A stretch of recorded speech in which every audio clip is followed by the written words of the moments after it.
Eccoci qua, cari telespettatori, facciamo il punto della situazione politica, economica e non soltanto sociale con il nostro esperto. Abbiamo qui il piacere di avere un approfondimento con l'onorevole Eric Umberto Pretto, deputato della Repubblica, grazie di essere qui con noi. Grazie a voi.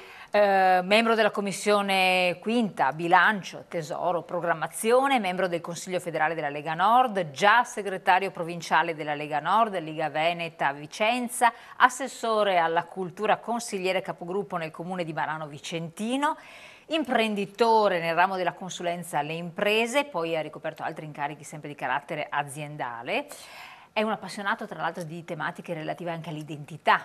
Assolutamente. E alla storia e alla tradizione del territorio veneto, ma ancor di più di recente è componente della Commissione parlamentare antimafia ed è con questa sua competenza nuova, possiamo dirlo perché è freschissima, che vogliamo però incominciare il punto della situazione.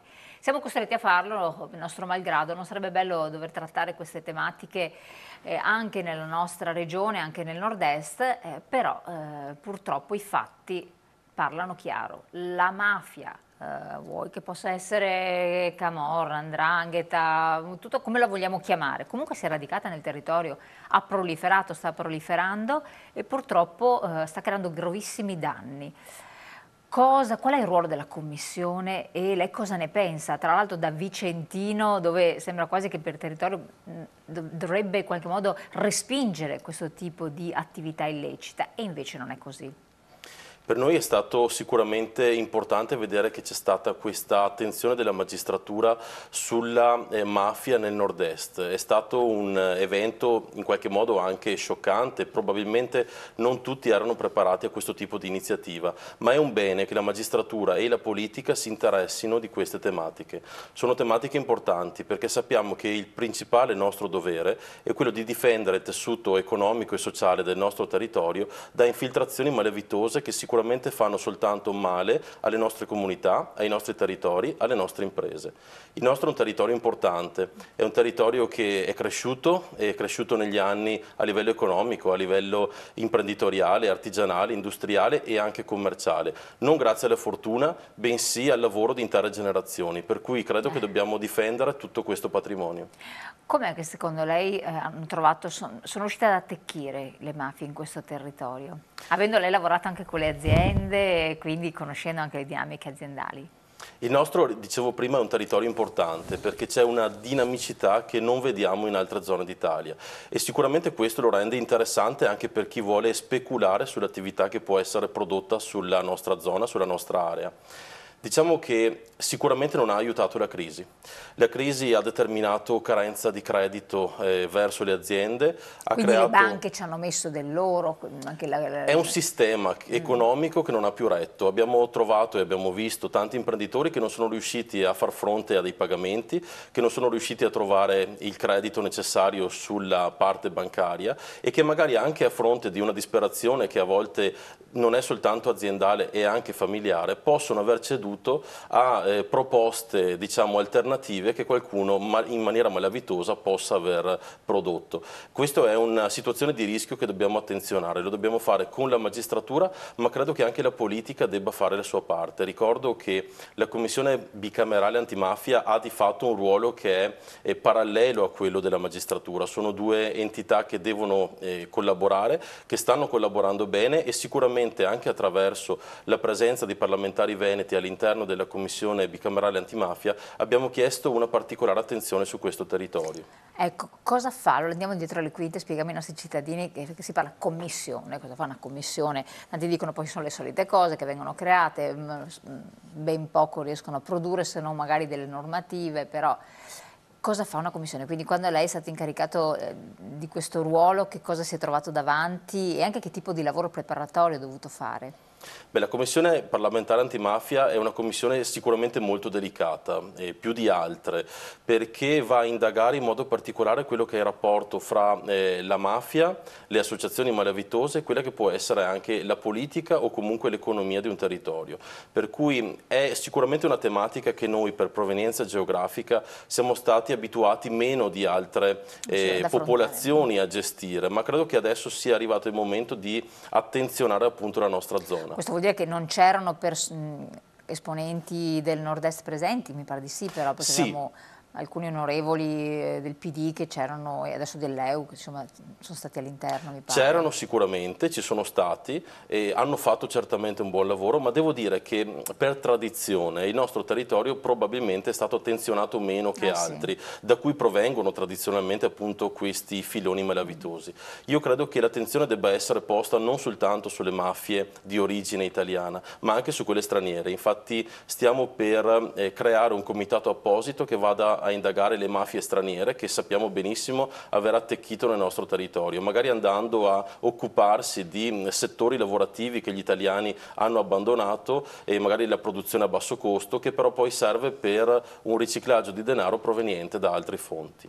Per cui io credo che sia veramente importante questo tipo di azione che la Commissione deve fare. Ho personalmente chiesto, in collaborazione con altri colleghi della Commissione antimafia, anche di altri partiti, e questa è la cosa positiva, che venga fatta una missione apposita nel nostro territorio della Commissione antimafia per iniziare una collaborazione viva con la magistratura per difendere le nostre comunità e i nostri territori da questi eventi.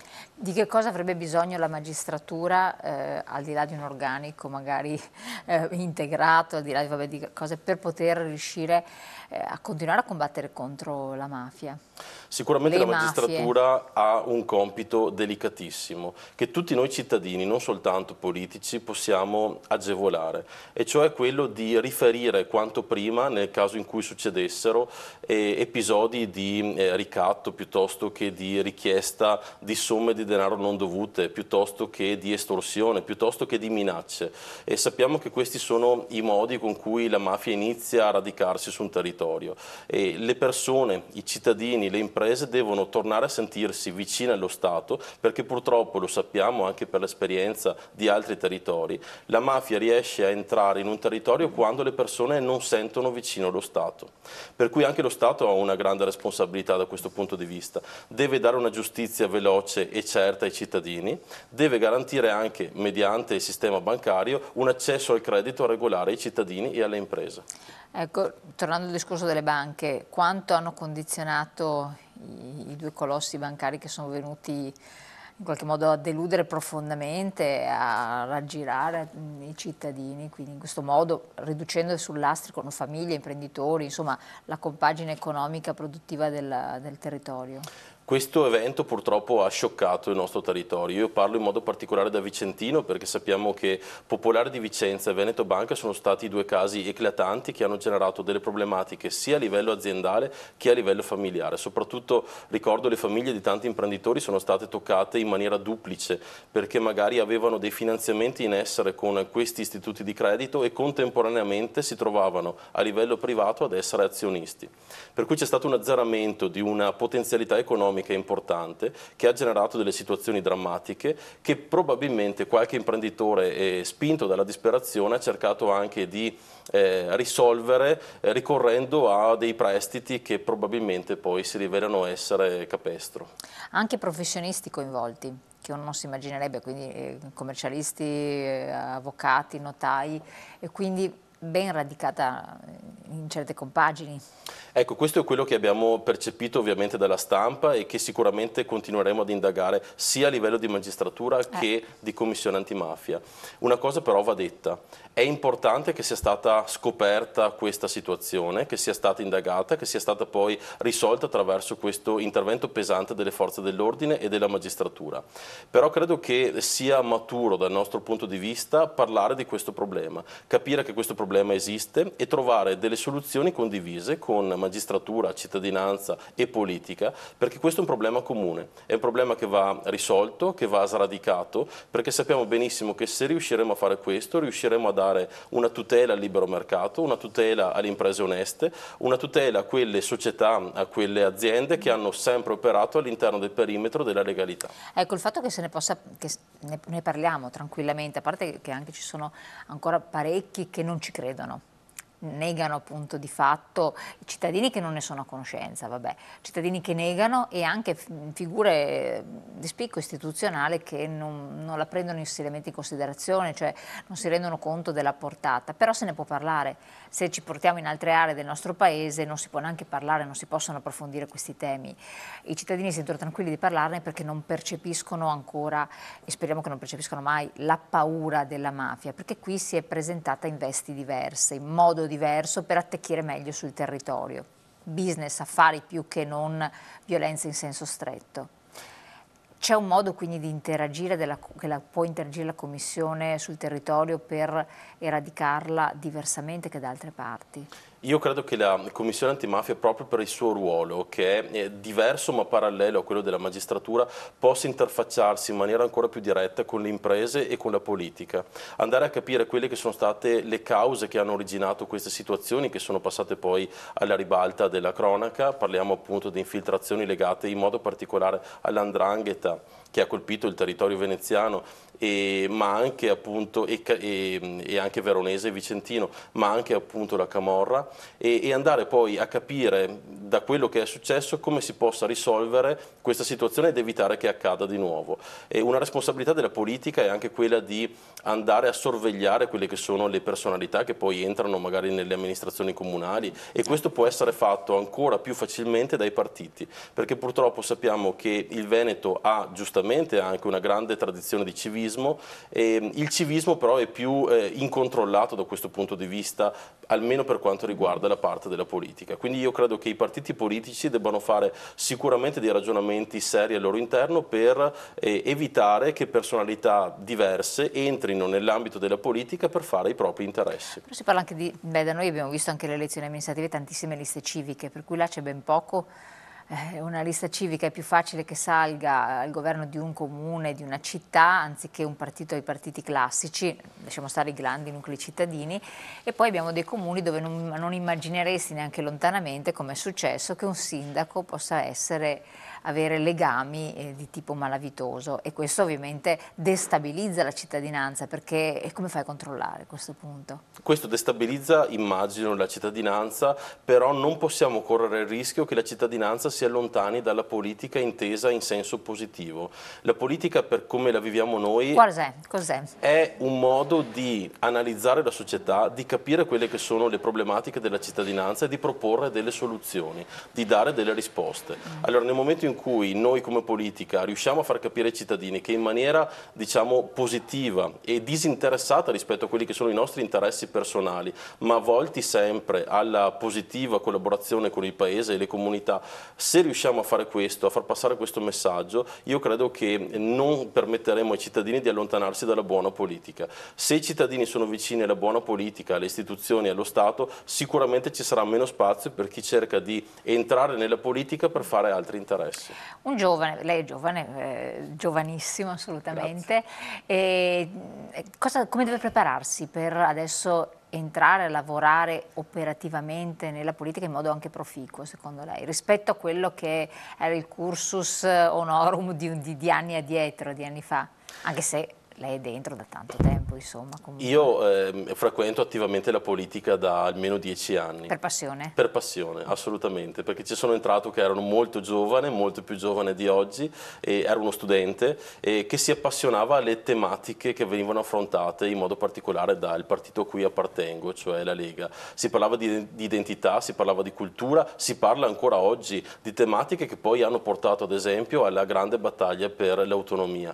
Per cui la politica è una dinamica che ha appunto dei processi spesso anche lenti, ma che vanno seguiti. Io consiglio ad un giovane che sia appassionato di queste dinamiche, di queste tematiche, di iniziare ad affrontare la politica seguendo quelli che sono i grandi leader che possiamo vedere oggi anche sulla stampa, e di seguire però questa questione anche a livello territoriale, perché è bello seguire una tematica a livello nazionale, ma è ancora più bello dal mio punto di vista decantarla sul territorio in cui si vive, per cui iniziare a trovare trovare delle soluzioni che partano dalle idee che si sentono a livello nazionale per risolvere dei problemi locali. Per cui è importante, soprattutto dal mio punto di vista, iniziare ad operare a livello di amministrazione comunale.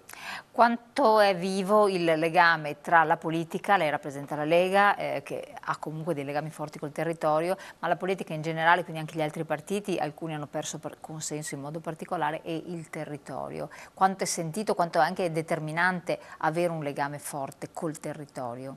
Io E credo si che può sia farlo da fondamentale. deputati, Sì. altro che si chiedono anche i cittadini. Si può fare se ci sappiamo organizzare bene, e questa è una cosa fondamentale. Però io dico che per tante amministrazioni comunali, per tanti cittadini attivi che si vogliono adoperare per la politica, sia fondamentale avere un collegamento istituzionale con i vari gradi che abbiamo a disposizione. Parlo della provincia, parlo della regione, parlo dello Stato, del governo, parlo dell'Europarlamento. Se si riesce ad avere questa filiera, si ha anche un interlocutore che poi magari è ancora più importante nel momento in cui questo interlocutore è presente sul territorio, magari si presenta ad eventi, si presenta a manifestazioni, dà la possibilità ai cittadini di parlare direttamente con lui. Se ci pensiamo, questo era il segreto che aveva creato qualche decennio fa il grande successo anche della democrazia cristiana sul nostro territorio. Aveva le sezioni, aveva le personalità politiche che erano disposte ad ascoltare i cittadini. Io credo che dovremmo anche prendere esempio da quello che è stato la scuola di pensiero che ha comunque fatto grande il nostro territorio anche in passato. In proiezione lei vede possibile il ricongiungimento tra la Lega, che comunque si sta muovendo, e la compagine di destra, Forza Italia, Fratelli d'Italia, eccetera, oppure una scissione che è incominciata per un contratto di governo che in qualche modo è stato organizzato con difficoltà, ma insomma sta andando avanti, o no? Questo è un momento particolarissimo, abbiamo delle amministrazioni comunali e provinciali anche recentemente rinnovate e regionali che lavorano molto bene assieme con un ambito di centrodestra. La Lega si continua a sentire un partito importante del centrodestra, oggi di fatto il partito più importante, e io credo che questa alleanza non sia finita, è un'alleanza che si è in qualche modo diversificata, nel senso che a livello centrale abbiamo trovato la possibilità di creare un governo con una forza alternativa che ci permettesse di fatto di non correre un rischio ben più importante, cioè che era quello di lasciare il governo del paese in mano a un nuovo governo tecnico che certamente non avrebbe seguito le volontà popolari. Dove, visto che c'è stato comunque un percettibile calo di consenso da parte degli alleati di governo e 5 Stelle, dove secondo lei possono aver sbagliato? E quindi qual è la difficoltà che voi incontrate nel continuo compromesso per poter andare avanti? Io credo che la forza che noi abbiamo avuto più di altri partiti sia quella di avere molte rappresentanze locali, di avere molte persone inserite all'interno delle amministrazioni locali, di avere molte sezioni sul territorio che servono da un lato come percezione di quella che è l'esigenza territoriale, dall'altro servono anche come megafono nel portare sul territorio quelle che sono le comunicazioni che ci provengono dal governo. Nel momento in cui abbiamo un sistema radicato a livello territoriale come quello che storicamente la Lega ha, io credo che un partito possa ambire a ricevere risultati sempre più importanti. Quindi vuol dire che al contrario loro non sono riusciti a radicarsi così tanto sul territorio, però hanno un dialogo molto forte, molto stretto con la base. Certamente il dialogo c'è, è importante, però io credo che in questo momento qui la Lega, anche un po' per la sua storia politica passata, certamente importante, sia il movimento che è più strutturato a livello gerarchico territoriale, che funziona ancora con le sue sezioni, che funziona con le sue circoscrizioni, con le segreterie provinciali, che certamente riescono a dare una linea ai tanti militanti e attivisti che poi si impegnano a portarla avanti attraverso i gazebi, i volantinaggi, e questo credetemi non è una cosa di poco conto, è una questione che la Lega ha sempre spinto e che certamente ha fatto grande la nostra storia. Per i problemi dei cittadini, poi i cittadini non partecipano alla maggioranza, non partecipano, non hanno neanche tempo di partecipare ai gazebi, circoscrizioni, se non pochi che ci sono, sì, in percentuale la massa delle persone.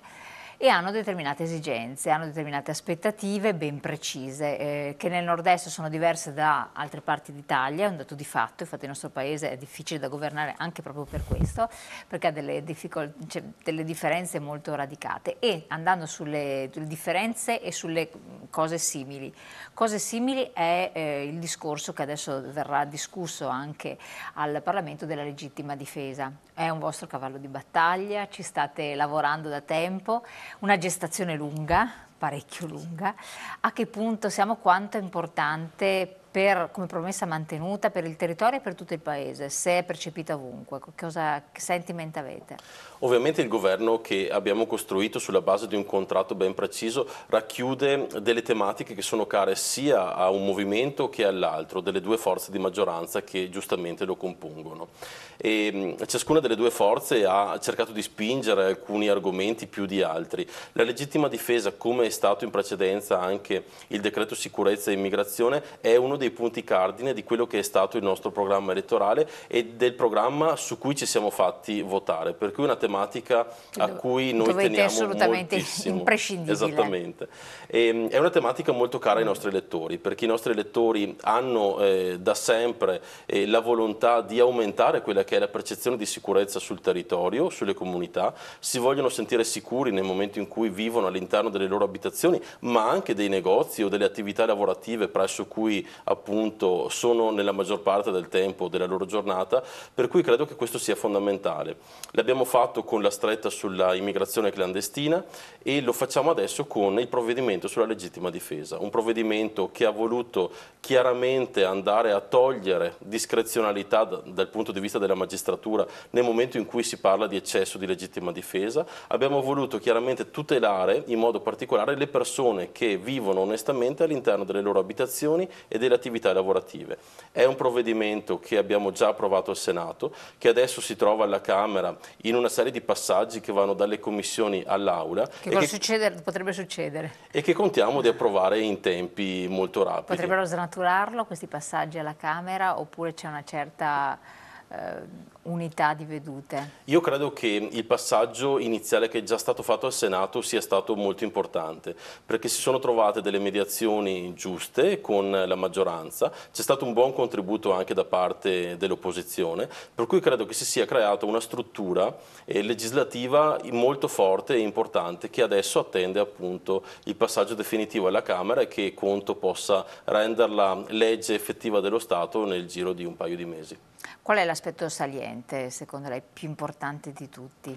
L'aspetto saliente è sicuramente quello di far percepire al legislatore, cosa che è stata scritta, che nel momento in cui una persona si trova all'interno della sua abitazione, si trova all'interno del suo negozio e sta operando onestamente all'interno del perimetro della legalità, se questa persona riceve una visita inaspettata, chiamiamola così per essere eleganti, si trova in uno stato di turbamento che lo legittima a difendere se stesso, la propria attività e la propria famiglia.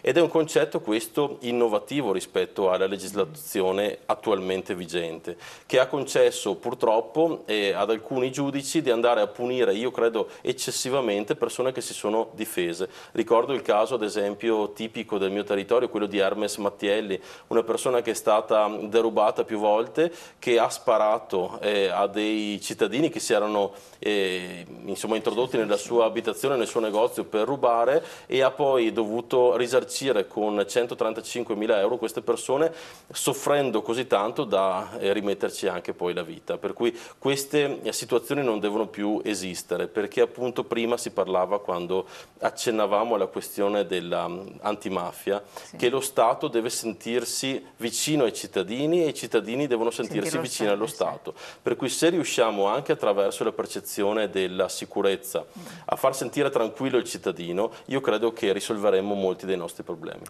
L'altra questione del decreto sicurezza, l'ha accennato anche lei, che anche questo ha destato un sacco di polemiche, di problemi. Vengono svuotati questi centri e le opposizioni in modo particolare eccepiscono il fatto dove li mandiamo. Questi sono figli del territorio di nessuno a questo punto.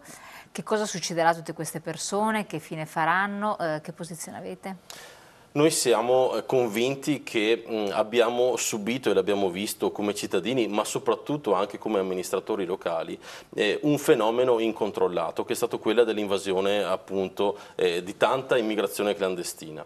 È stata di fatto un'invasione, come ho detto, perché non c'è stato un controllo, non c'è stata una canalizzazione dei flussi. L'Italia ha subito in questi ultimi anni un arrivo indiscriminato di persone che avevano titolo oppure no ad essere presenti sul nostro territorio, ad avere la qualifica di profugo e sono stati sparsi sul nostro territorio. È stato possibile questo perché il governo precedente l'ha permesso, si sono creati quindi dei rapporti con molte cooperative che hanno sparpagliato queste persone all'interno di tanti territori, spesso e volentieri contro la volontà dei sindaci, per cui si è generata una situazione che era di fatto ingestibile. Abbiamo voluto analizzare il problema e abbiamo voluto creare delle soluzioni. Abbiamo ad esempio spinto molto affinché il tempo di permanenza di queste persone all'interno dei centri di identificazione sia sufficiente per capire chi sono queste persone e da dove vengono, per capire se hanno effettivamente il titolo e la qualifica per rimanere sul nostro territorio e in questo caso andranno aiutati soprattutto con l'azione dello Stato a integrarsi e a crearsi una nuova vita, ma nel momento in cui queste persone non hanno una identità certa o non sono comunque collaborative o non hanno la qualifica per rimanere sul nostro territorio, devono essere rimpatriate. Però il rimpatrio è difficoltosissimo, onerosissimo e questi si spargono ovunque e diventano clandestini. È oneroso certamente, ma è ancora più oneroso gestire una situazione come quella che abbiamo visto in precedenza, in cui persone a 35 euro al giorno venivano gestite per anni sul nostro territorio e non solo, e venivano anche aiutate nel momento in cui c'era la necessità da parte di queste persone di contestare le decisioni dei nostri tribunali quando questi tribunali decidevano che non c'era il titolo per risiedere sul nostro territorio. Per cui è una rivoluzione da questo punto di vista nella gestione di una tematica importante. Io credo che la politica appunto non debba fare soltanto una gestione delle emergenze, ma debba lentamente essere in grado anche di pianificare e di avere una visione strategica a medio periodo. Allora, staremo quindi a vedere che cosa succederà, come si evolverà la situazione. Una prossima sfida per lei qual è? La mia sfida più importante in questo momento è di essere un buon padre. Ah, quindi Sì. è diventato padre di recente. Assolutamente, e a questo ci tengo perché credo che questa nuova esperienza mi dia la possibilità di vivere in maniera più capillare anche la politica, di capire quelle che sono le esigenze di tante famiglie, di capire quelle che sono le necessità che appunto molti genitori hanno nella cura, nell'educazione, nella gestione dei propri figli, e credo che questo possa arricchire anche la mia esperienza quando mi trovo a fare politica concretamente sul territorio, ma soprattutto a Roma, il luogo in cui si prendono le decisioni. E allora, auguri per il nuovo papà e naturalmente la neomamma, sua moglie. In bocca al lupo per le nuove sfide invece politiche, istituzionali che deve affrontare anche nella commissione in cui è stato inserito, e naturalmente buon lavoro, ci vedremo ancora magari presto insieme. A voi telespettatori lascio lo spazio pubblicitario, ringraziamo il nostro ospite, lo lasciamo scappare naturalmente alle sue occupazioni. Noi ci troviamo insieme dopo la pubblicità che incomincia il nostro talk. A dopo.